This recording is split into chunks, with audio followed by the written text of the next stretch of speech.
বাংলাদেশ বিনিয়োগ উন্নয়ন কর্তৃপক্ষ বিডা ও অর্থনৈতিক অঞ্চল কর্তৃপক্ষ বেজার নির্বাহী চেয়ারম্যান আশিক চৌধুরী বলেছেন, শুধু চট্টগ্রাম বন্দর ঘিরেই আগামী 3 থেকে 5 বছরের মধ্যে $3 বিলিয়ন বিদেশি বিনিয়োগ আসছে। বন্দর চেয়ারম্যান বলেছেন, বে টার্মিনাল নির্মাণ হলে চট্টগ্রাম থেকে বিশ্বের যে কোনো দেশে সরাসরি শিপিং লাইন চালু হবে। চট্টগ্রাম থেকে মোহাম্মদ সোলাইমানের ক্যামেরায় চৌধুরী ফরিদ জানাচ্ছেন। বান্ডেল থাকলে প্রতি সেনমানিতে টাকা বাঁচবে। বিকাশ সেনমানি বান্ডেল কিনে জিতুন প্রতি লেনদেনে। চট্টগ্রাম বন্দরে বিনিয়োগ এবং কর্মসংস্থান সৃষ্টি নিয়ে বন্দরের লালদিয়াচর বে টার্মিনাল, নিউমোরিং কন্টেইনার ইয়ার্ড পরিদর্শন এবং বিকেলে রেডিসন ব্লুতে ব্যবসায়ী প্রতিনিধিদের সাথে মতবিনিময় করেছেন বিনিয়োগ উন্নয়ন কর্তৃপক্ষ বিডা ও অর্থনৈতিক অঞ্চল কর্তৃপক্ষ বেজার নির্বাহী চেয়ারম্যান আশিক চৌধুরী।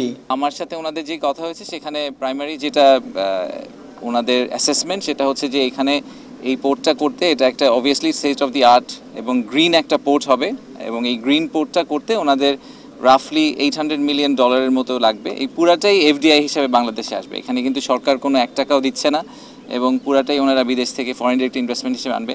বিডার চেয়ারম্যান বলেন, লালদিয়াচরে টার্মিনাল নির্মাণে বিশ্বের সবচেয়ে বড় পোর্ট অপারেটর এপিএম $800 মিলিয়ন বিনিয়োগের আগ্রহ দেখিয়েছে। $1 বিলিয়ন করলে প্রথম দুইটা সিটি 1 সিটি 2তেই আমরা প্রায় $2 বিলিয়ন মতো একটা ফরেন ডিরেক্ট ইনভেস্টমেন্টের চেহারা দেখতে পাবো। লং টার্মে বিগ প্রাইস হচ্ছে যে আমাদেরকে একটা গ্লোবাল ফ্যাক্টরি হতে হবে। সেটা হওয়ার জন্য এই সবগুলা পোর্টকে একসাথে আসলে অ্যাক্টিভেট করা দরকার হবে। বন্দর কর্তৃপক্ষের চেয়ারম্যান বলেছেন, বে টার্মিনাল নির্মাণ হলে 13 মিটারের বেশি ড্রাফটের জাহাজ এই টার্মিনালে সরাসরি ভিড়বে। আমরা দ্রুত এখান থেকে ডাইরেক্ট ফিডার পোর্ট হিসাবে অপারেট করতে পারবো এবং রিজিওনাল যে কানেক্টিভিটি সেটাও আমরা এখানে করতে পারবো। এখন যেটা সিঙ্গাপুর হয়ে যায় তখন হয়তো আমরা এখান থেকে ডাইরেক্ট শিপিং করতে পারবো এখানে আশেপাশের দেশগুলোতে, ইভেন ইউরোপ আমেরিকাতে। প্রধান উপদেষ্টার প্রেস সচিব বন্দরের উন্নয়ন পরিকল্পনার নানা বিষয় নিয়ে কথা বলেন।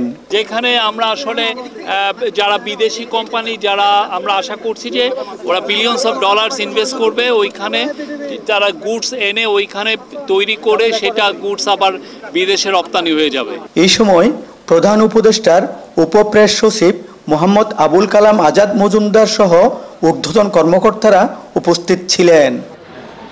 চৌধুরী ফরিদ, চ্যানেল আই, চট্টগ্রাম।